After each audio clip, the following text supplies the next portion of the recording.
If you're struggling to get your dip powder manis to look nice and smooth and even as possible, then this video is going to be for you. What's up, nail crew? It's Nicole, your fellow nail obsessed DIYer. Today we're going to be talking all about dip powder and how to get that beautiful smooth finished look that we all want with our dip powder manis. I'm going to go through some application here, and then I'm going to show you guys my filing and buffing routine that I do. I made sure I did like a little bit of extra compared to what I normally do, that I normally show in the videos, just so we can all talk about how to get that beautiful smooth look. The first step in getting that nice look is going to start with your application. You want to make sure that your dip liquids are applied as thin as possible. When you apply your liquids as thin as possible, then you're less likely to get lumps and bumps. So you want to apply those liquids thinly and evenly. If you wipe off a majority of the liquid on the inside of the bottle rim, then you are going to start off your mani right off the bat applying the liquid super thinly. So that's the first key to not having like bumpy, messy looking nails. Then for me, I've realized that dipping my nail into the powder just does not work. Whenever I dip my nail into the powder, it ends up looking lumpy and bumpy. Now, after like this many years, I can dip it in once in a while and it's okay, but I prefer to pour over my powder. That gives me the smoothest application possible when I'm working with shimmers and solids, and then when I'm working with glitters, flakes, and foils, I like to lay my nail flat. Knowing which application to use based on what dip powder you're using really is going to help you get that nice smooth look that you're going for and start out the mani with less lumps and bumps. I'm going to tell you now that something you're going to see me do later on in the video is really clean up my cuticles. When I was doing this application, I feel like I say this almost every voiceover in every video, that I was doing my nails late at night and I messed up like XYZ thing. So for this mani, I got way too close to my cuticles. I was just so tired that I wasn't paying that much attention. So you'll get to see a lot more of my filing and shaping, what I have to do to clean up my cuticles. But since I applied my liquids thinly, I didn't have a lot of lumps and bumps. It was just I got too close to my cuticles.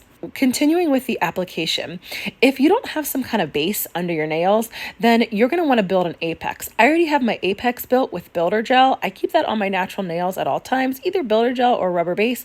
And this mani I happen to have builder gel on, and I have my apex built, so all I need to do is 2 layers of the color dip powder, and then I can go in with my clear. And I am using dip liquids, just in case I don't think I said this in the beginning.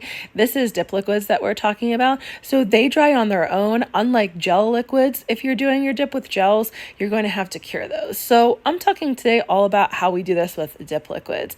Now, if you're somebody who doesn't want to use builder gel as a base, or you're allergic to gels, you can just use your dip powder to build your apex. So what that would mean is your first layer of dip would be in the center of your nail, about half the way back towards your cuticle. The second layer would be a little bit further than that, about 3/4 the way back towards your cuticle and filling up a bit more of your nail.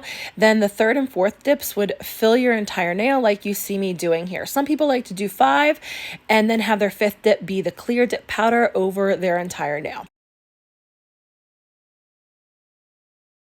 Since I already have my apex built and my base built, then I can go in with my clear dip powder. I know everybody does not use clear dip powder over their solids and shimmers, but for me, I absolutely use it every single time. If you're somebody who needs to file and shape and buff, or likes to file and shape and buff, clear is going to be your best friend. Whether you're using flakes, foils, shimmers, solids, whatever you're using, obviously for glitters, you definitely need it, but whatever you're using, I like to just protect that color. I don't want to accidentally file into any bit of my color. Once you're finished applying all of your dips and your clear, then you go in with activator. And once it hardens, then you can go in with your filing and shaping and buffing. The way that you know your activator has hardened your dips fully is if you tap on your nails, it's going to make this tapping sound like you're clicking your nails against something when they're totally done. And that's what I always do to make sure that my nails are definitely fully hardened. The liquids that I'm using here, the OG dip powder liquids, they take a little bit longer for the activator to harden. So I like to make sure that I like to do that tap with them. Some of the activators only take like a minute to fully harden your nails. It just depends on the brand that you're working with. I like to first start out just with like a very basic go over my shape, and then start in with my e-file. Everybody does not like to use the e-file. You do not have to use an e-file by any means. There are files that you can use. You can use a glass file, you can use a regular file, and you can use a flexible file to go around your cuticles. I absolutely love my Efile. I'm like an Efile addict. If you follow my videos and have watched them, you know that I am a ride or die Efile person. Like, I even had a backup Efile for a while. Like, I'm like, knock on wood that I'm even saying this in a video. I had a backup Efile for a long time that I finally got rid of because I didn't like it, just in case mine ever died. So if my Efile ever dies, you best believe that I will be like jumping onto Amazon immediately. I've actually had this Efile for like 2 years and it's still going great. Oh my gosh, knock on wood again. Okay, I very carefully go around the cuticles to just kind of crisp up the cuticle lines and make sure they're nice and even. If you don't feel comfortable using an E-file to do that, you could also use a glass file. I know that Bonafide Beauty has one called the Ergo file, or you can just use that flexible file that I just used. I know a lot of people who just use that because they don't like to use an E-file or even a glass file.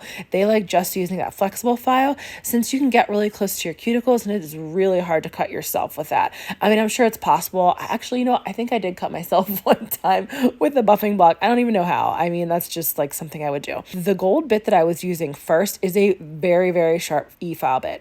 It's the Pana extra fine barrel bit and it is crazy sharp. I have cut myself quite a few times with that back when I was first learning how to use it. And if you're somebody who doesn't feel comfortable with that, this silver bit that I'm using now is the Pana 5-in-1 carbide bit. I have it in extra fine, or I have it in fine too, and it's way gentler around your cuticles. So if you're wanting to get into using an E-file to clean up your cuticles, this is going to be a great bit for you. I always make sure I leave everything linked in the description of all my videos. I definitely don't say that pretty much ever, but just so you guys know, whenever you're watching my videos, everything's always linked so that you can get everything that I'm using. I'm going into my right hand now. This is the mani that I did earlier in the video, and I'm going to show you what all I had to do to get it to look good, because it was not as nice of an application as I did on my left hand. I'm right-handed, so I feel like I always have to do so much more cleanup work on my right hand than I do on my left hand, since, my right hand is so much better at doing my nails than my left hand is. But, I have to give it up to my left hand. Like, it's gotten a lot better over the past couple years than when I first started. It was really, really hard to get to learn how to use my left hand to do my nails. When I'm going in on my right hand with my left hand, I like to buff first, just a little bit, to start getting it smooth before I even try to fix up my shaping. And my shaping always tends to get a little bit wonkier on my right hand. I go around and fix the shaping after I did a little bit of buffing, just to see like where I'm at. Okay, what part of my nails doesn't look right? Like, where's the shaping off? Where did I get it to be too bulky? Since I applied the dip too close to my cuticles, I knew I was going to have to go in with the 5-in-1 drill bit compared to that barrel bit. The 5-in-1 bit is so much gentler on my cuticles, and since some of the dip powder was stuck in my cuticles, I didn't want to accidentally slice up my cuticles using the more dangerous bit. So I just went directly in with that. I did not go in with the gold bit that I love using dip first. I wanted to make sure that there was nothing stuck on my skin before I went in with a gold bit, which is the opposite of what I did on my other hand. So you can use both of them, absolutely. I would definitely recommend, if you're just starting out using an E-file and you want to use something around your cuticles, I would definitely go with the 5-in-1 bit over this barrel bit, since it is so much more gentle. And then I went in with it just to make sure that my cuticle lines were nice and even. I am the first to admit that I am still not great with my cuticle lines, even after 4 years. So then I went back in and did more buffing and shaping after I used that barrel bit, just to make sure that my nails were as smooth as possible before I went in with top coat. Anytime you don't fully buff and shape and you leave any lumps and bumps, your top coat is not going to apply as evenly, and it's not going to give you that really nice smooth finish that we are working so hard to get. And that's the point of all this filing and shaping and buffing, to get that beautiful smooth look at the end. When you do that final buffing, you want to make sure you smooth the dips down towards the sides of your nails. So you want it to curve down nicely so you don't have any weird ledges or ridges on the sides of your nails. Then you can go in with your alcohol and clean off your nails so you are ready to top coat. If you're still struggling with getting your dip nails to lift, check out this next video where I go over the top 10 reasons that your dip nails are lifting. Thanks so much for joining me today, Nail Crew.